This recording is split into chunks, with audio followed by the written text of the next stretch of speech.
Kembali di Sapa Indonesia Pagi, Saudara. Foreign Policy Community of Indonesia atau FPCI kembali menggelar Conference on Indonesian Foreign Policy atau CIFP, Konferensi Nasional mengenai Politik Luar Negeri Indonesia tahun ini bertema From Non-Alignment to Creative Alignments. Konferensi Nasional Politik Luar Negeri Indonesia terbesar di dunia ini akan digelar pada esok hari, pada 2 Desember 2023. Sebanyak 9.000 peserta sudah mendaftar dalam event ini. Menurut pendiri dan Ketua Foreign Policy Community of Indonesia, Dino Patijalal, acara konferensi tahun ini memberikan ruang bersama bagi pemimpin, menteri, selebritas, hingga mahasiswa.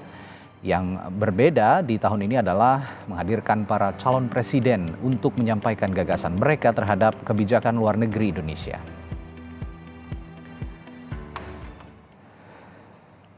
Lalu bagaimana perhelatan Conference on Indonesian Policy, Foreign Policy yang akan digelar besok? Apa saja hal yang menarik selain menghadirkan para capres untuk menyampaikan gagasannya soal kebijakan luar negeri Indonesia? Kita hadirkan perbincangannya bersama pendiri sekaligus Ketua Foreign Policy Community of Indonesia, Dino Patijalal. Selamat pagi Pak Dino. Selamat pagi Radi, apa kabar? Baik Pak, terima kasih. Bapak juga sehat ya Pak? Sehat, terima kasih. Baik. Tahun 2023 Pak Dino, tema yang diangkat From Non-Alignment to Creative Alignment. Penting merespon soal politik luar negeri bebas aktif. Apa yang akan dicapai dari ini Pak? Saya kira pertama karena kita akan mengundang capres, kita ingin agar capres itu bisa memaparkan apa yang mereka pahami mengenai dunia dan bagaimana mereka bisa memimpin Indonesia menghadapi dunia internasional yang sekarang akan semakin ruwet dan semakin berbahaya ya. Dan kedua kita juga akan melakukan kajian terhadap politik luar negeri Indonesia bebas aktif di bawah era Presiden Jokowi. Tapi ketiga yang juga penting bagi kita ingin mempromosikan konsep creative alignment ya. Kalau dulu kan kita ada konsep non-blok ya, dan Indonesia menjadi pendiri gerakan non-blok ya. Sekarang kan dunia sudah berubah dan tidak ada lagi dua blok ya. Jadi yang kita bisa lakukan adalah melakukan policy alignments dalam berbagai isu dengan negara-negara yang berbeda untuk mencapai tujuan nasional Indonesia. Oke, saya menarik membaca juga pernyataan dari Bapak terkait soal diundangnya para capres yang akan berkontestasi di Pilpres nanti. Nah, pemimpin yang kita cari bukan hanya nasionalis tapi internasionalis begitu ya kira-kira Pak. Apa makna ini Pak sebenarnya? Kita segala sesuatu yang kita lakukan, apakah pembangunan, demokrasi, kesejahteraan, hak asasi manusia dan berbagai hal itu semuanya akan memerlukan kerjasama internasional dan akan dipengaruhi oleh juga kondisi internasional. Apakah itu dari segi pasarnya, dari segi modalnya, dari segi geopolitiknya, perubahan iklim dan lain sebagainya. Jadi pemimpin kita nanti harus bisa menjadi pemimpin yang bisa connect antara kebutuhan nasional kita dengan sepak terjang internasional.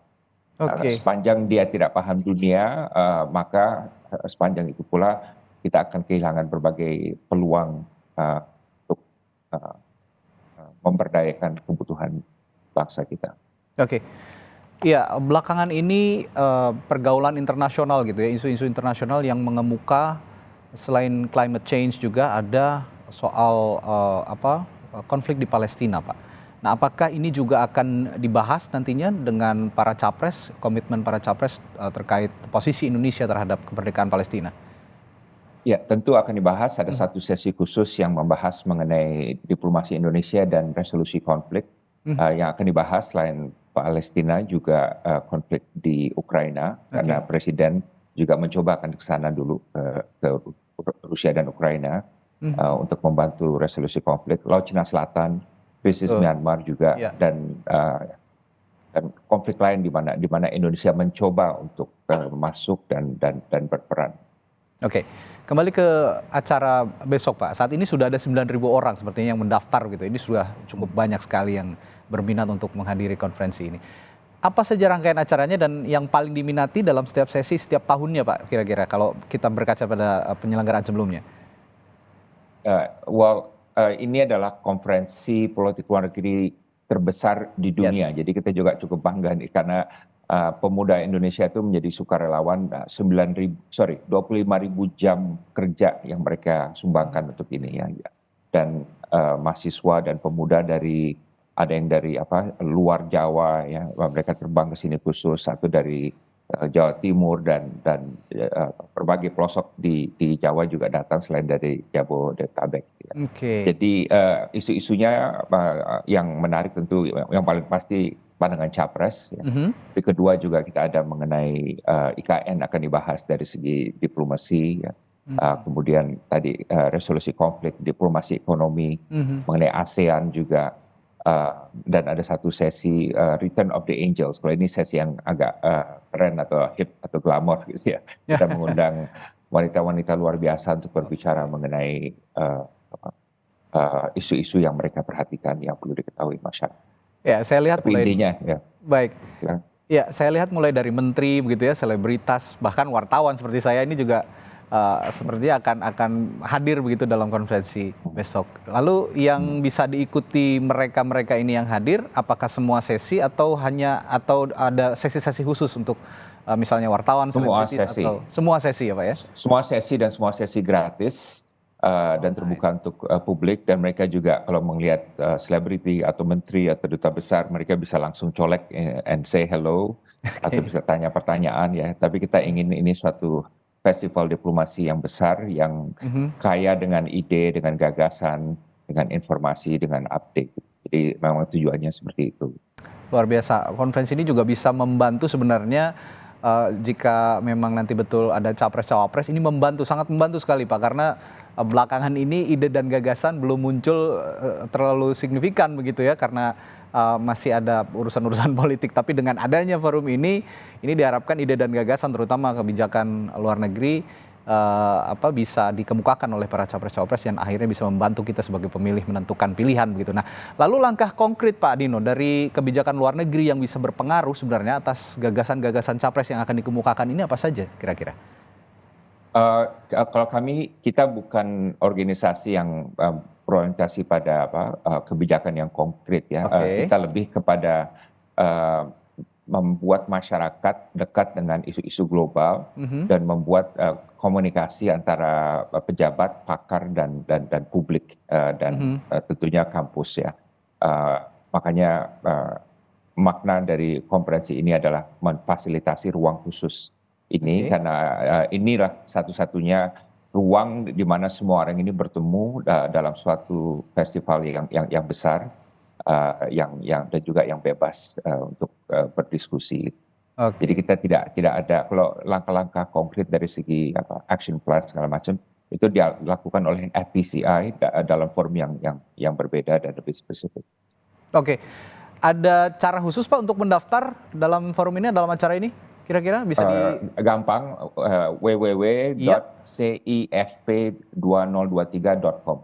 www.cifp2023 ya .com. Oke, ya seperti yang juga kita sampilkan di layar kaca Anda, bahwa jika Anda ingin mendaftar tadi bisa dilihat di layar kaca dan langsung saja mendaftar di situs itu untuk kemudian bisa menghadiri konferensi ini. Dan terakhir Pak, untuk capres-cawapres semua berarti sudah dipastikan hadir ya Pak ya? Anies sudah confirm, Pak Ganjar juga sudah confirm, kemudian Prabowo masih menunggu konfirmasi tapi sudah tektok dengan mereka. Mudah-mudahan ada kabar baik karena kita ingin tiga-tiganya hadir ya, karena kita netral ya, FPCI netral non politik. Ya, sekali lagi FPCI ini sekaligus juga membantu kita semua saudara yang ingin memilih di tahun politik begitu ya, di pemilu 2024 terkait khususnya foreign policy yang nanti juga akan dikemukakan di tengah forum ini, bagaimana gagasan para calon presiden dan calon wakil presiden. Banyak sekali isu yang menarik yang akan bisa dibahas bersama Foreign Policy Community of Indonesia. Baik, terima kasih Ketua Foreign Policy Community of Indonesia Dino Patijalal sudah berbagi informasi. Sukses Pak acaranya besok. Kita juga selain attend ke sana bisa virtual ya Pak ya, untuk menghadiri secara virtual. Jadi jika memang berhalang untuk hadir di sana bisa secara virtual untuk menghadiri dijamin seru acaranya. Baik, terima kasih Pak Dino. Have a great day. Terima kasih Radi. Thank you. Terima kasih. Assalamualaikum. Oke.